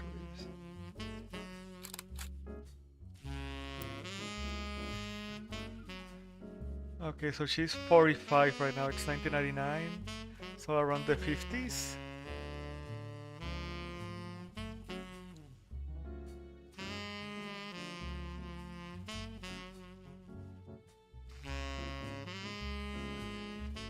Yeah, this could be it actually.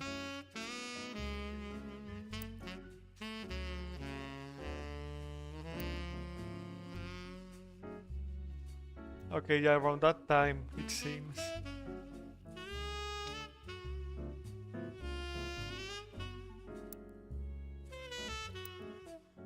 It seems to match well enough at least.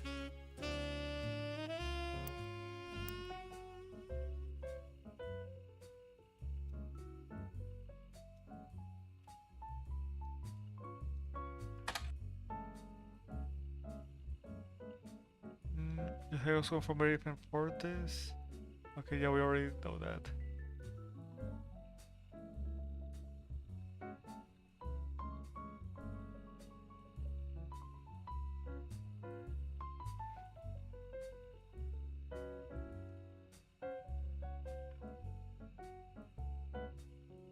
Hongbo. Okay, so Lang Hongbo.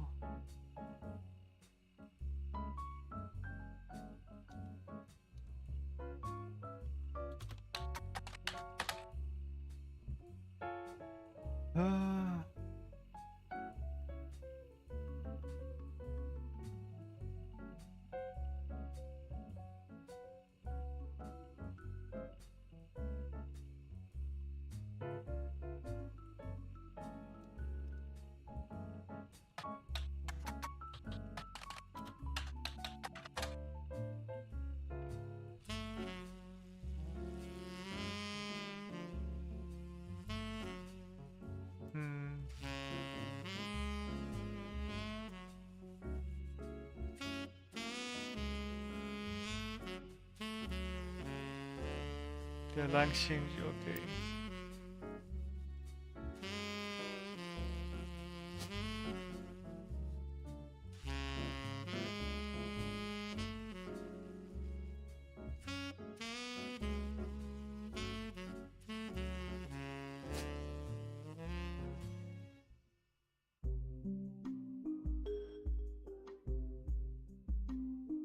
I went here.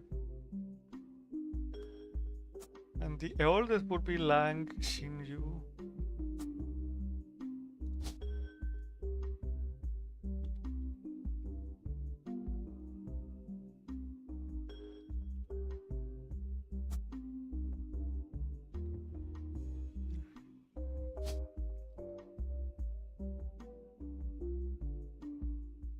mean, she's a president.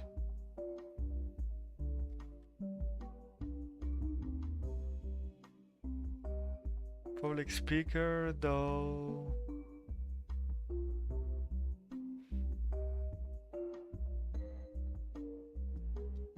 Maybe manufacturing?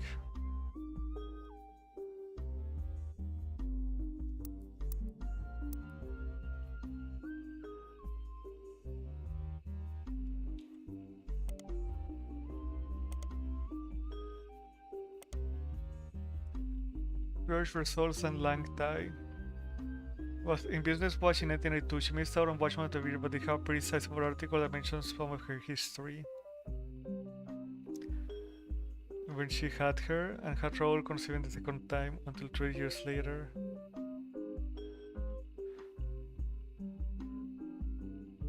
Her father stayed the president of Lang Tai. Oh, what? Okay, so yeah, so the mother. This should be Hongbo.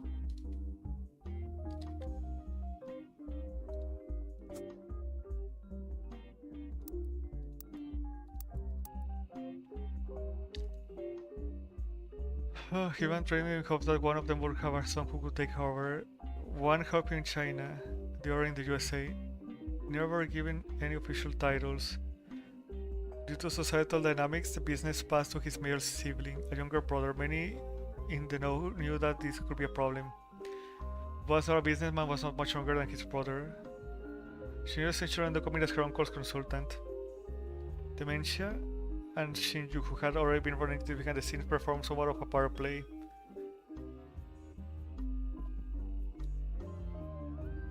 Okay.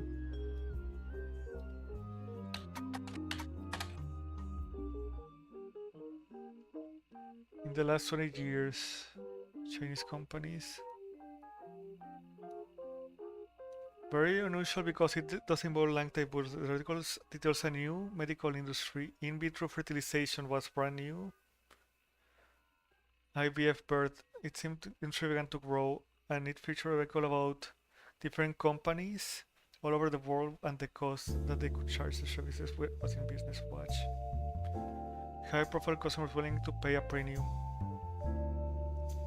Was Lang Hongbo and his younger daughter, and her husband could not have children. He paid Kigenes to have their child implanted in his older daughter, who was unmarried.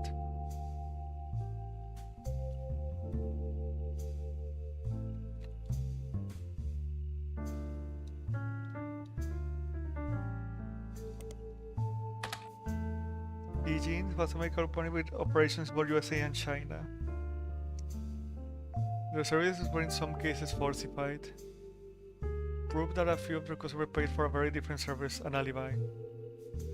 And someone who was already pregnant to create a cover story for high-profile families who did not want to give up the child but did not want to the shame of an unmarried mother.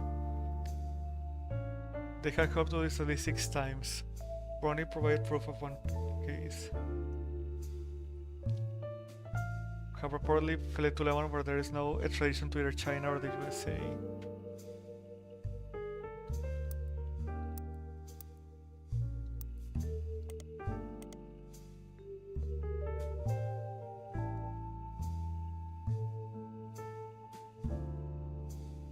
Oh, god damn it.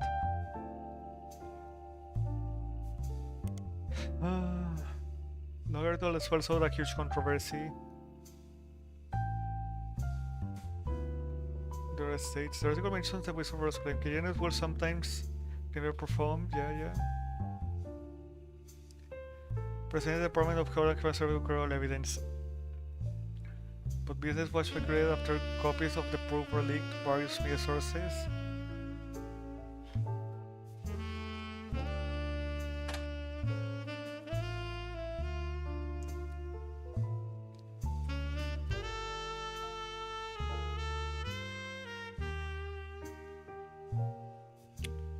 His younger daughter. Oh wait, Xingyao is the younger one.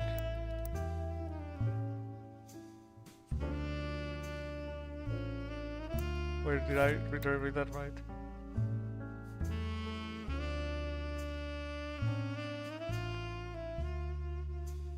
and his younger daughter. You know, this should be Lang Xinjiao.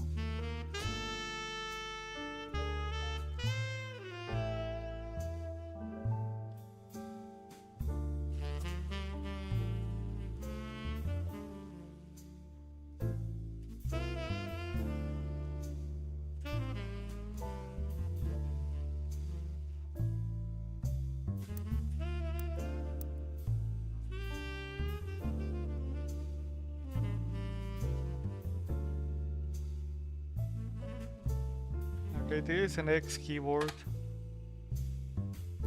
Well, is a medical procedure allows a woman to give birth to a child that was initially created in a laboratory. Sometimes it can be referred to as a test tube baby. A woman does not necessarily need to give birth to a child developed from her own genetics. A baby from an egg donor could be used. Other times, a woman could act as a surrogate mother for another woman who is unable to carry a child herself. An IVF child is a surrogate mother will be marked as belonging to her genetic parents, and the surrogate who gave birth will not necessarily appear on the chart unless she is also part of the family.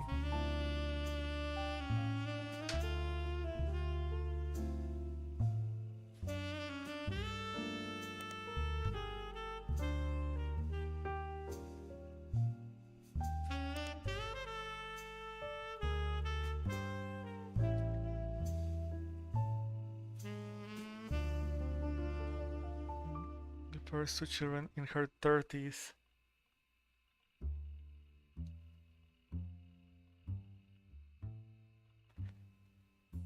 Okay, her daughters grew up, playing living hopes.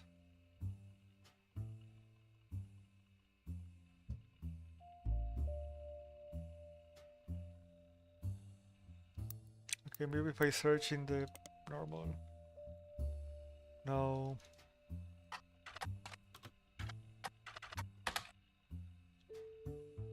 Located in Pittsburgh, Pennsylvania. Piece of Asia. Translates to peaceful, so he chose her name in America to match. Too many to investigate. It's in Piece of Asia is nearly as accomplished as slang tie.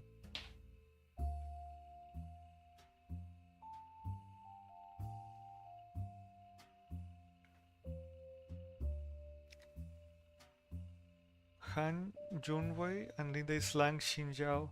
Han Junwei.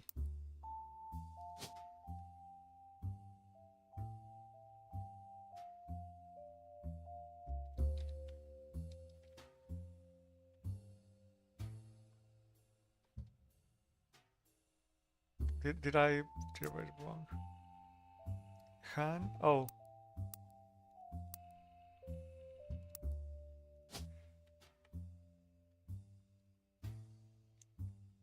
Han.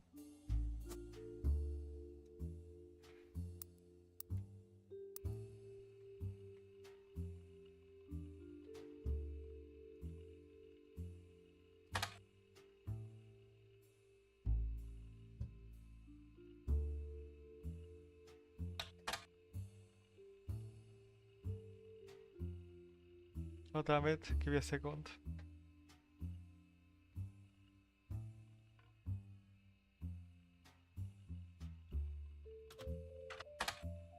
Jerry, Linda, and Mark Han appeared recently on a website called Focus on Philanthropy rather than hanging with the hands. Significant to causes that for Chinese American culture. Jenny and Linda were both born in China and fell in love during college. Linda's father led a church company. This article never names it after it expanded to the US. Linda's father approved their marriage so long as Jerry took over the US portion of the business. Linda jokes that the entire situation is something out of an Alanis Morissette song. How ironic it all ended up. I was absolutely terrified to move to the United States, but my big sister was desperately in love with the idea. She used to have this Butch Cassidy poster on her wall and was obsessed with Robert Redford. You and I were the ones sent here, and now we couldn't possibly imagine going back. When we had Mark, we never even considered giving him a traditional name. When my sister stayed in China and thrived there, she doesn't even like visiting the US anymore.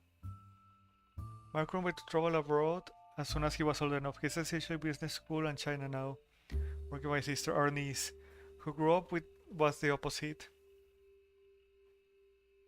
She's recalling herself Lucy Lang in high school and flew out here as soon as she graduated.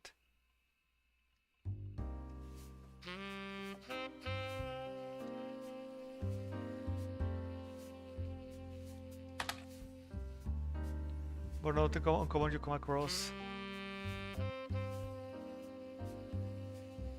Team Talon Cloud. Team Talon Cloud are one of the two teams for the US participating on a new robot-based show in the UK. Corporate Generic Solutions Unlimited.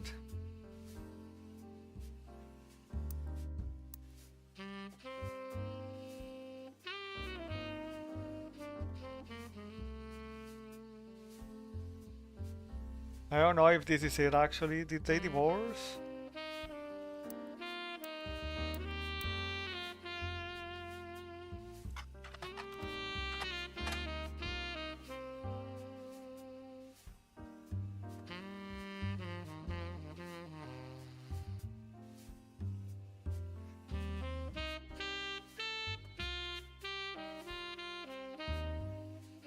And Pearl as soon as she graduated.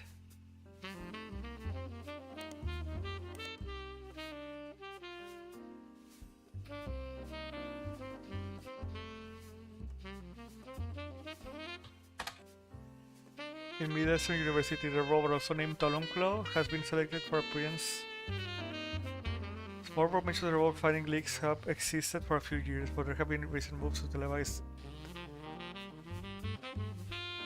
That's only how you can find links from the university's student section. Announce the schedule to its members. Running in the UK filming. Steam Captain Lucy Lang and Kurt Hauser. Okay, this is the time that the Midwestern University has come up. Spectre, so they are not known for the sports run as much as their education. So they also have science and robotic programs. Little Ivy and college has embraced this, calling their newspaper the Herald. Hedera, the certificate for Ivy and Herald. Their website boasts that they successfully historical museum on campus. Okay, let's look at the Herald.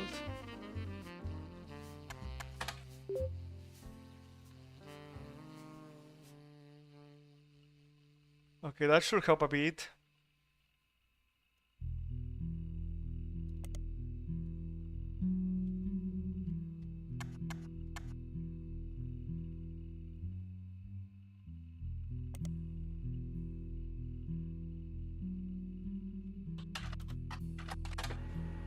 Bingo.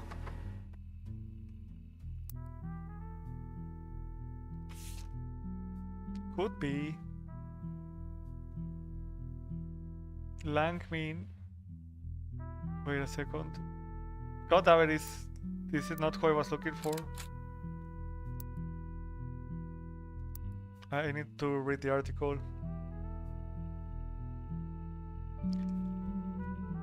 Each of their history and was Lucy Lang. She grew up in China's Minlang, but came to the US specifically to attend university. She says she grew up around the factory scale machines that could be shipped all over the world, and the moving parts of automation fascinated her. She progressed through her marriage. She became obsessed with smaller, more powerful hydraulics, such as the mechanism that closed the stolen cross weapon. One of her hobbies since coming to the States has been collecting accents, removing any trace of her nazi inflection, but also quickly switching between multiple different regional accents. She feels her personal best is the Southern Belle, but her favorite is the Valley Girl.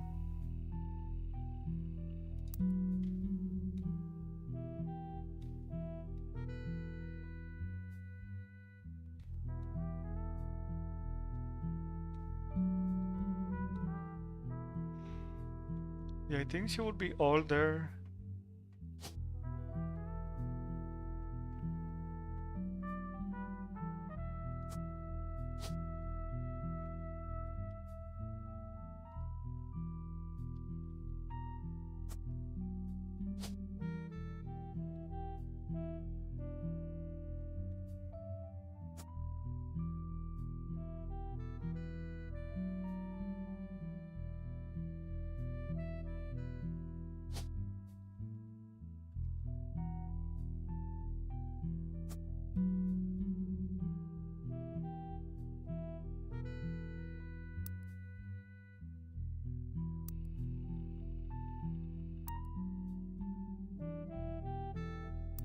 the Herald.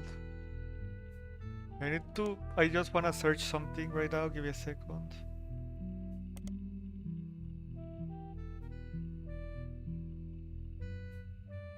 I know I saw someone else at Mid-Eastern University.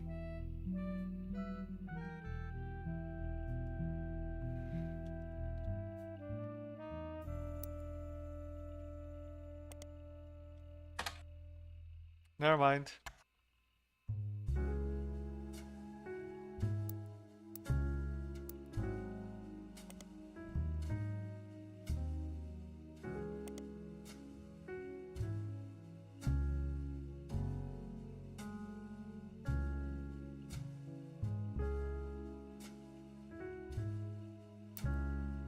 Yeah, maybe.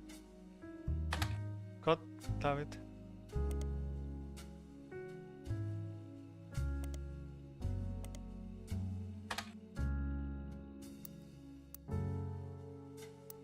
There's also a ruby.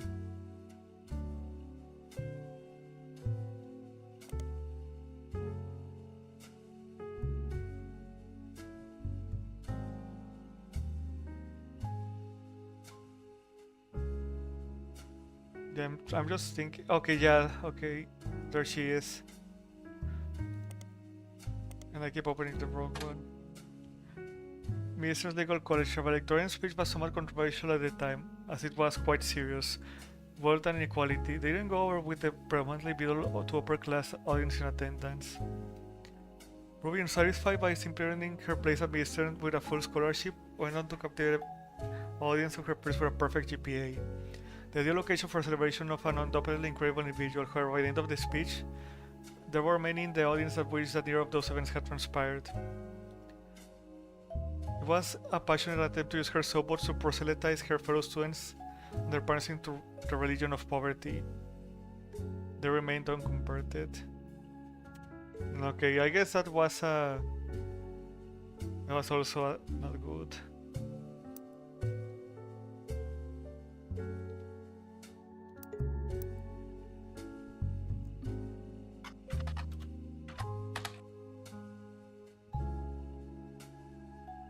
Have it.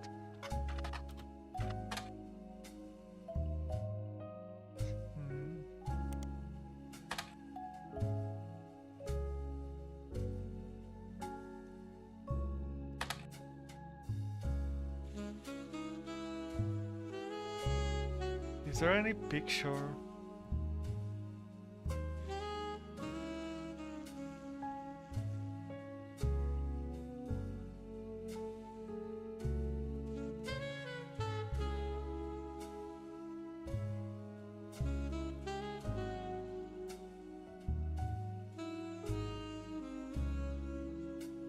So he should also be a college student, I think.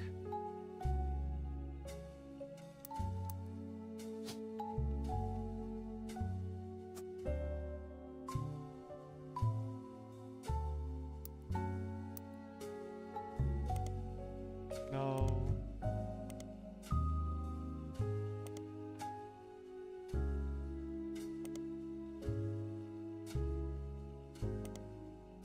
Of course, he won't appear there. Bit busy today, so I think I'm gonna end here. I think we've made some progress, but this does feel pretty complicated, not gonna lie. So yeah, I think I'm gonna call it a day here. Thank you all for watching. This is Huehucoyotl Latrans as a VTuber. And until next time, I'm Huehucoyotl. See you all later. Actually, just thought of something, give me a second.